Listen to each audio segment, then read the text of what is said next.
በስመ አብ ወወልድ ወመንፈስ ቅዱስ አህዱ አምላክ። ስንክሳር ዕለት 22 ጥሪ።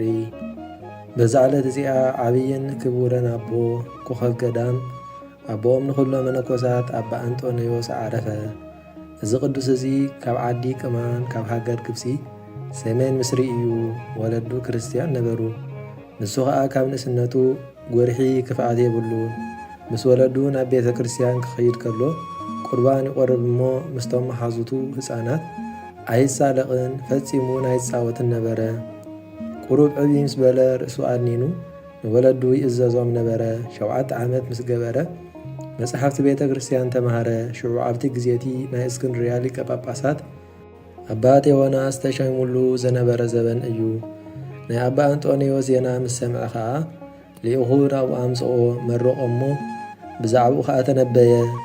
እዚ ህፃን እዚ ኣብ ቅድሚ እግዚኣብሔር ዓብይ ክኸውን እዩ በለ። ኢዱ ኣብ ልዕሊኡ ኣንቢሩ ድማ ማዕረገ ዲቁና ሾሞ። ድሕሪዚ ወለዱ ዓረፉ። ንእሽቶ ሓፍቱ ምስኡ ገደፉሉ። ድሕሪ 7 ኣዋርሕ ከም ልማዱ ናብ ቤተ ክርስቲያን ከደ። ፍቕሪ መንፈስ ቅዱስ ከኣብ ልቦ ሓደረ።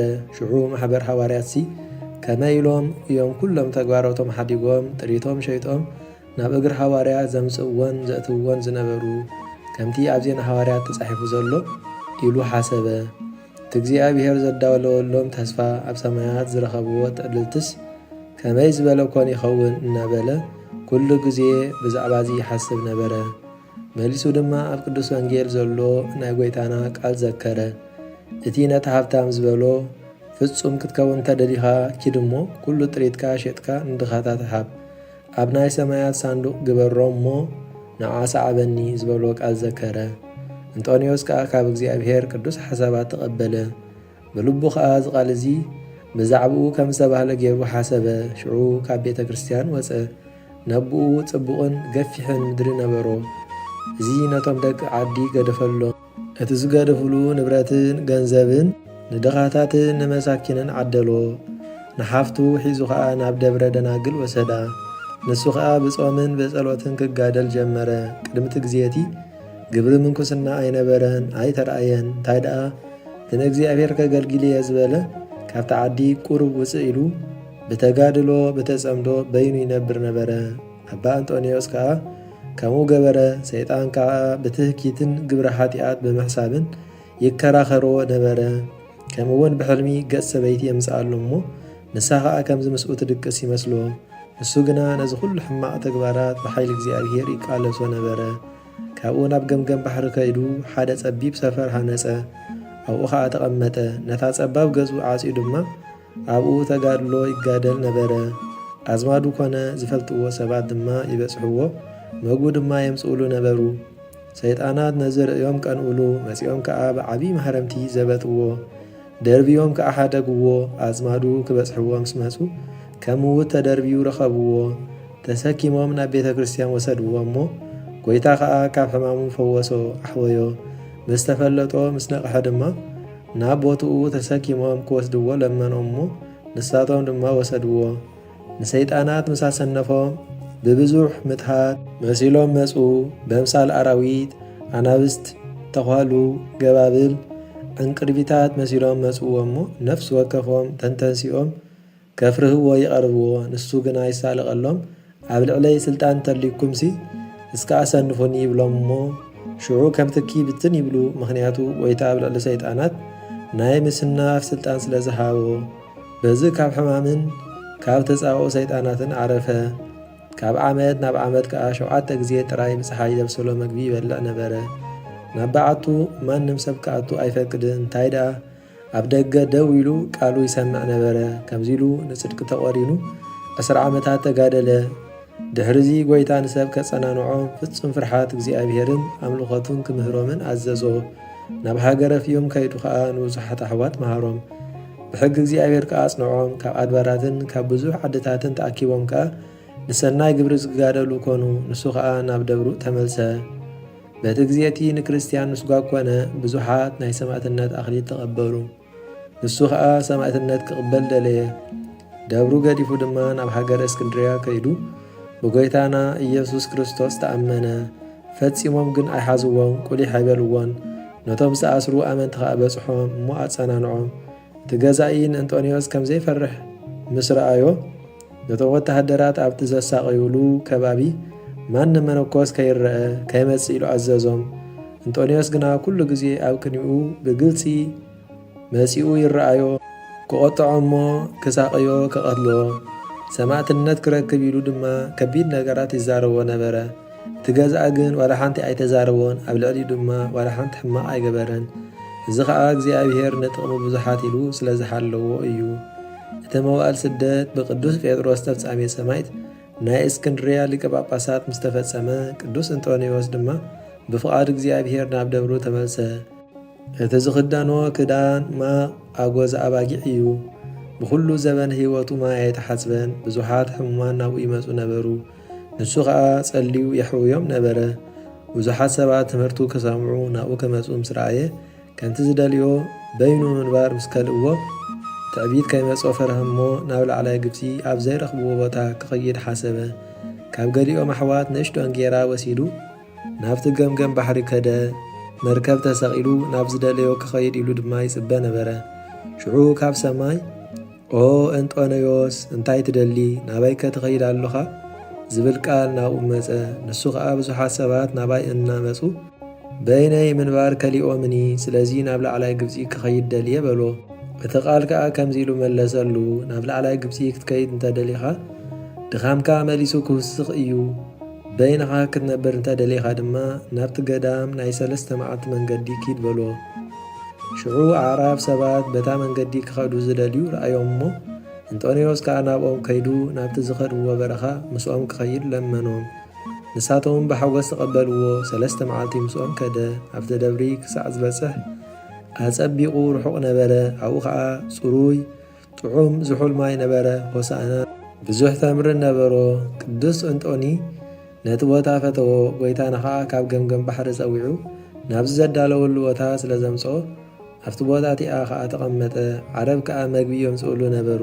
ኣብቲ ቦታ ብዙሓት ክፉኣት ኣራዊት ጸንሑ እሞ ንሱ ከዓ ብጸሎቱ ሰጎጎም።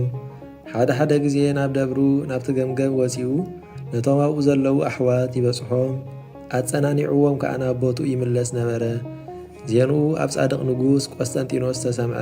ንሱ ከዓ እናወደሰ ብጸሎቱ ክዝክሮ ደብዳቤ ጸሓፈሉ። እቶም ኣሕዋት ብደብዳቤ እቲ ንጉስ ተሓጐሱ። ቅዱስ እንጦንዮስ ግና ናብቲ መልእኽቲ እቲ ንጉስ ግልጽ ኢሉ ኣይረኣዮን። ነቶም ኣሕዋት ከዓ እንሆ ናይ ሰማያዊ ንጉሰ ነገሥት መጽሓፍ መልእኽቲ ኣብ ልዕልና ይንበብ ኣሎ። ኣብዚ መጽሓፍ መልእኽቲ ምድራዊ ንጉስ እንታይ ኣሎና? ንሕና ንዑ ኣይንሰምዕን ኣይንእዘዝን በሎም። እቶም ኣሕዋት ከዓ እዚ ንጉስ ጻድቕ ፈታዊ ቤተ ክርስቲያን እዩ፣ ብደብዳቤ ጌርካ ከተጸናንዖ ይግብኦ እዩ ኢሎም ለመንዎ። ንሱ ከዓ ኣብ ልዕሊኡን ኣብ ልዕሊ መንግስቱን ኣብ ልዕሊ ሰራዊቱን እናባረኸ ናይ መጸናኒዒ ደብዳቤ ጸሓፈሉ። ካልእ እውን ናይ ፈረንጂ ናይ በርኪኖን ዝተባህለ ዓዲ ንጉስ ርሕቀቱ ናይ 6 ኣዋርሕ መንገዲ ዝኸውን ዜንኡ ምስ ሰምዐ ናብ ቅዱስ ኣባ እንጦንዮስ መልእኽቲ ለኣኸ። ብሕማማት ጎይታና ኢየሱስ ክርስቶስ ናባና ክትመጽእ ንዓና ንሃገርናን ንሰራዊትናን ክትባረኸና እልምነካ ኣለኹ በሎ። ኣባ እንጦንዮስ ከዓ ምእንቲ ሕማማት ጎይታና ብዝበሎ ኣጸቢቑ ሓዘነ። ቆይሙ ድማ ከምዚ ኢሉ ጸለየ። ኦ ጎይታ ኢየሱስ ክርስቶስ ኣብ ልዕለይ ፍቓድካ ክትገብር እልምነካ ኣለኹ። ናብ ዓዲ በርኪኖን ናይ ፈረንጂ ክኸይድ እንተፈቒድካለይ ገለ ትምህርቲ ግለጸለይ በለ። እዚ ምስ በለ ብርህቲ ደመና ኣልዓለቶ። በታ ሰዓት እቲኣ ከዓ ናብ ሃገር ፈረንጂ ኣብጽሓቶ። ንጉስ ፈረንጂ ድማ ዓብዪ ሓጐስ ተሓጐሰ። ከምኡውን ኩሎም ሰራዊቱን ህዝቡን ተሓጐሱ። ኣብቲ ዓዲ ዘለዉ ኩሎም ሕሙማት፣ ዕውራት፣ ሓንካሳን ዝተፈላለየ ሕማም ዘለዎም ኣቕረቡሉ እሞ ንሱ ከዓ ብሓይሊ እግዚኣብሔር ኣሕወዮም። ኣብኡ መንገዲ ጽድቅን ሕይወትን እናምሃሮም 6 ወርሒ ተቐመጠ። ንብዙሓት ኣእላፋት ከዓ ኣልባስ ምንኩስና ኣልበሶም። ሰንበት ሰንበት ብርህቲ ደመና ተሰኪማ ናብ ደብሩ ተብጽሖ። ምስ ደቁ ተራኺቡ የጸናንዖም። ንጽባሒቱ ድማ እታ ደመና ኣልዒላ ናብ ሃገረ ፈረንጂ ተመልሶ ከምዚ እናበለ 6 ኣዋርሕ ነበረ። ብድሕሪዚ ናብ ደብሩ ተመልሰ። ሓደ መዓልቲ ትህኪት መጾ እሞ ክትርኢ ናብ ደገ ውፃእ ዝብል ቃል ናብኡ መጸ። ንደገ ምስ ወፀኸ ኣልባስ ምንኩስና ዝተኸድነ መልኣኽ ኣብ ልዕሊኡ ከዓ ከም ስልማት ቆቢዕ ዘለዎ ኩሉ ነፍሱ ብኣስኬማን ቅናትን ፊቃርን ዝተሸፈነ ረኣዮ። ንሱ ከዓ ተቐሚጦ ሆሳዕና ይሰፊ ይኣለም ነበረ። ተንሲኡ ከዓ በብሰዓቱ ይጽሊ መሊሱን ከምቲ ናይ ቅድሙ ይሰርሕ ነበረ። ኦ እንጦንዮስ ካብ ክርክር ኣጋንንቲ ክድሕን ከተዕርፍ ከምዚ ግበር ዝብል ቃል መጾ። ንሱ ከዓ ነዚ ኣምሳል እዚ ኣልባስ መንኩስና ኢሉ እዩ ክሰርሕ ጀመረ። ካብቲ ዓለት እቲኣ ትኪት ጸብ ኣጋንንቲ ኣይመጾን። ጎይታና ኢየሱስ ክርስቶስ ከዓ ተገልጸሉ ምስጋና ንዑ ይኹን። ኦ ሕሩየይ እንጦንዮስ ብሓቂ እብለካ ኣለኹ እናበለ ይናዝዞን የጸናንዖን ነበረ። ኣብዛ ገዳም ብምድካምካን ብተጋድሎኻን ብኣገልግሎትካን ንዓይ ብምፍቃድካን ኣነ ንስምካ ከዕብዮ እየ። ዜናኻ ኣብ ኩሉ ወሰናስን ምድሪ ልዕል ከብሎ እየ እብለካ ኣለኹ። ንገዳማትን ኣድባራትን ከም ማሕደር ጸዓዱ ረጋቢት ክገብሮም እየ። ንሳቶም ከዓ መነኮሳት እዮም። ኣውራ ከዓ ነተን ገዳማትካ ንሳቶም እቶም ኣብኡ ዝነብሩ ክሳዕ መወዳእቲ ዓለም ክቕመጥዎን እዮም። ኩሉ ዝኽርኻ ዝገብር ምጽዋት፣ መባዕ፣ ዕጣን፣ ቁርባን ብስምካ ዝህብ ኣነ ኃጢኣት ክድምስሰሉ እየ። ንኩነኔ ገሃንም ፈጺሙ ኣይረአያን እዩ በሎ።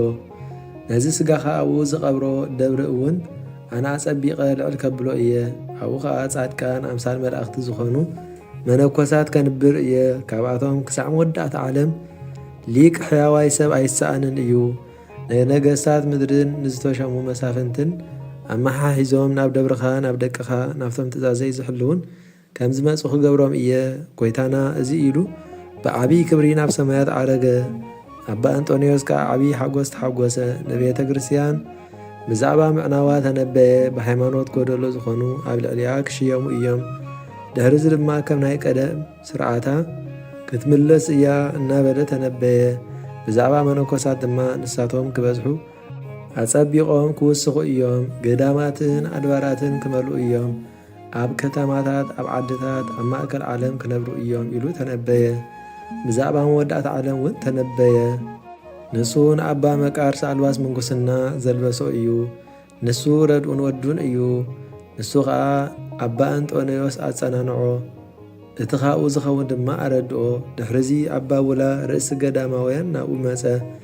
ንሱ ንስጉኡ ዝሓሰበሉ እሞ ብኣልባስ አትናቴዎስ ሐዋርያዊ ዝገነዞ እዩ። ቅዱስ ኣባ አንጦንዮስ ግዜ ምግዓዙ ከም ዝቐረበ ምስ ፈለጠ ንደቁ ንስጉኡ ክሓብዎ ኣዘዞም። በትሩ ንወዱ ኣባ መቃርስ፣ መንጸፉ ንኣትናቴዎስ፣ እቲ ናይ ቁሪ ክዳውንቱ ንኤጲስቆጶስ ሰራብዮን ክህብዎም ነገሮም። ካብኡ ኣብ ምድሪ ደቀሰሞ ነፍሱ ናብ ኢድ እግዚኣብሔር ኣማዕቆበ። ኩሎም ማሕበር ቅዱሳን መላእክቲ ናብኡ መጹ። ብዓቢይ ሓጎስ ብብዙሕ ክብሪ ተቐቢሎም ናብ ናይ ዘለኣለም ዕረፍቲ ዓረግዎ። ንስጉኡ ከዓ ደቁ ከምቲ ዝኣዘዞም ሓብእዎ። ንሱ ነቶም ሥጋ ቅዱስ ሰማዕታት ዝገልጹ ዝነበሩ ይግስጾም ይምዕዶም ነበረ። ንሳቶም በቲ ሥጋ ቅዱሳን ገይሮም ብዙሕ ገንዘብ ይወስዱ ነበሩ። ከም ጥራይ ማለት ንብረት ገይሮም ከዓ ይሕዝዎ ነበሩ። እዚ ቅዱስን ብፁዕን ኣቦ ክሳዕ ጽቡቕ ሽምግልና ጸንሐ። ስጉኡ ኣይተለወጠን። ብዕድመ ዓብይ ከሎ ሓይሉን ጽንዓቱን ኣይደኸመን።